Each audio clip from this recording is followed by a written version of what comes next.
Hi everyone and welcome to Book Boop. I'm Rachel and today I'm going to be doing the Book Postscript 2018 tag. This tag was originally created by Memento Mori. I will put his video down below, a link to that.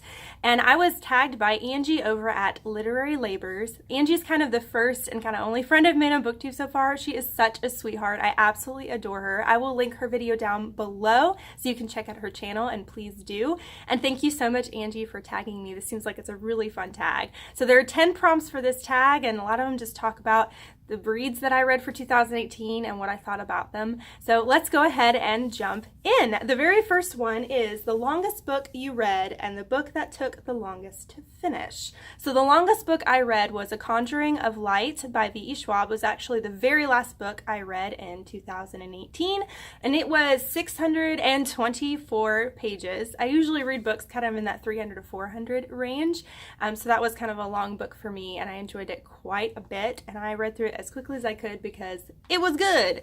And let's see, the longest it took me to finish a book for 2018 actually was a book that I read starting in 2017 and finished it at the beginning of 2018. I started in November and didn't finish it until January, pretty much to the date, so it took 2 months to read this book. Unpopular opinion, I'm sorry, but Uprooted by Naomi Novik. It took me forever to read it because, one, it felt way too long. Two, I did not like that book. I'm sorry. I know a lot of people loved it, and because so many people loved it, I made myself read the whole thing because it's like, surely it gets better. And for me, it just didn't. I didn't enjoy it, and so it honestly put me in a reading slump because I just did not want to read that book. I did not enjoy it at all. So that was the one that took me the longest to finish, even though I started in 2017. But yeah, that's that one. Okay, so the next prompt, number 2, is a book that was outside of your comfort zone.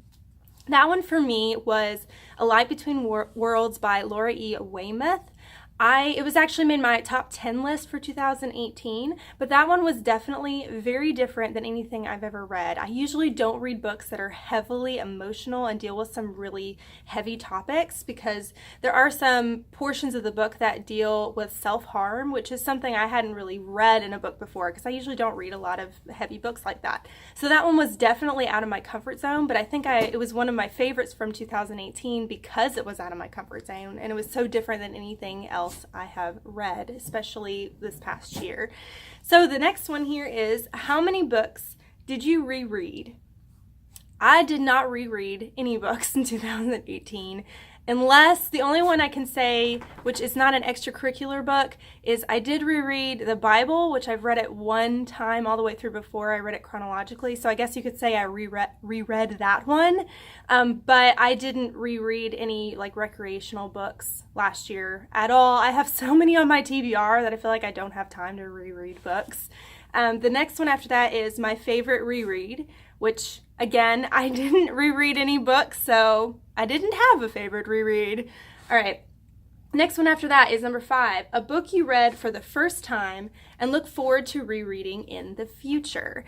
And this one for me is City of Ghosts by Victoria Schwab. This was my favorite book from 2018. It was my number 1, and this is one of those ones where honestly, I started it, finished it, and as soon as I finished it, I wanted to go right back to the beginning and read it all over again. It was so good. It was such a fun read, and this is one I really honestly think I will reread again, maybe this year around like Halloween or something, but this one was so much fun. So I look forward to rereading this one day.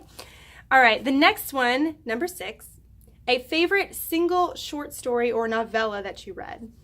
I didn't really read anything that was technically labeled as a novella, but the closest thing I could think of is The Girl in the Locked Room by Mary Downing Hahn. Mary Downing Hahn is one of my favorite authors. She writes a lot of kids' ghost stories, and this was a brand new one that came out in 2018. It's only 200 pages, so it was definitely one of the shortest books I read of the year, and I kind of considered it, I guess, sort of a novella because I read it so fast and it's so short, and I really enjoyed this one a lot as well. I always enjoy Mary Downing Hahn's Halloween stories, sorry, ghost stories, not Halloween stories, but I always read these around Halloween. They're so much fun. So that's that one. After that, we've got a book you liked and would recommend to a wide variety of readers. And that one for me, definitely, and I've mentioned this one so many times and have like repeated myself over and over, so I apologize if this gets annoying. But that one for me would definitely be Renegades by Marissa Meyer. This is definitely a book I would recommend to absolutely anybody.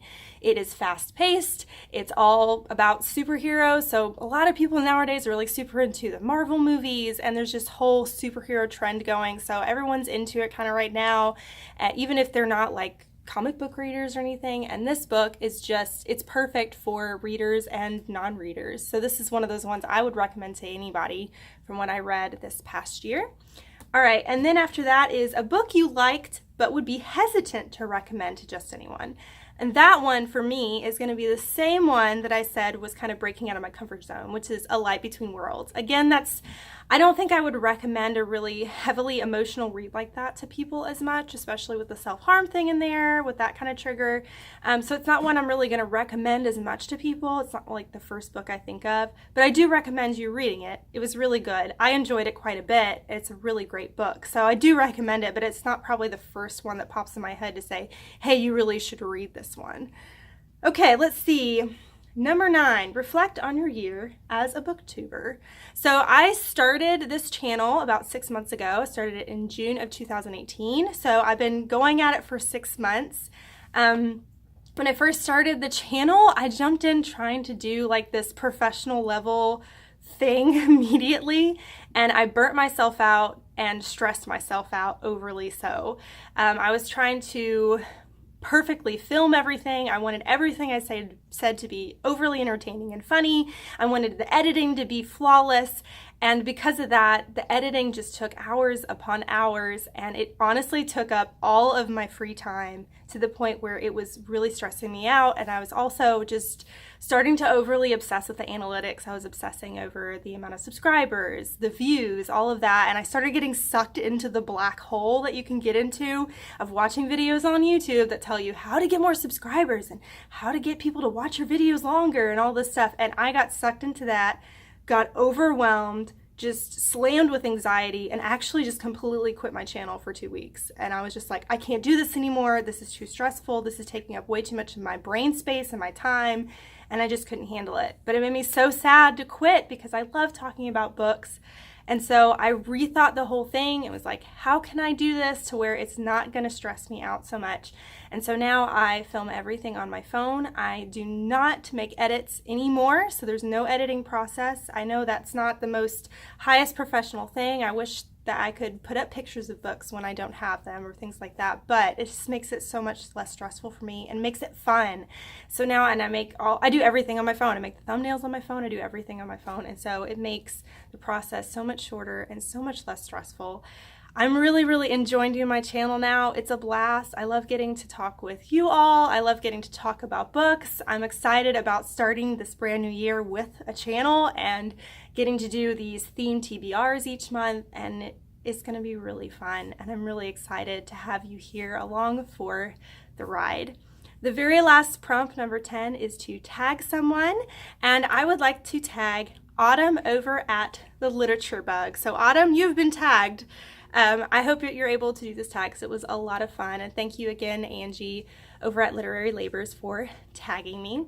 If you enjoyed this video, over here on this side is going to be my logo. If you click on that, you can subscribe to my channel and follow me along on my book journey. On this side over here is a suggestion of a video you can watch right now if you want to watch another one of my videos. But thank you so much for watching. You rock, and don't forget to keep reading. Bye!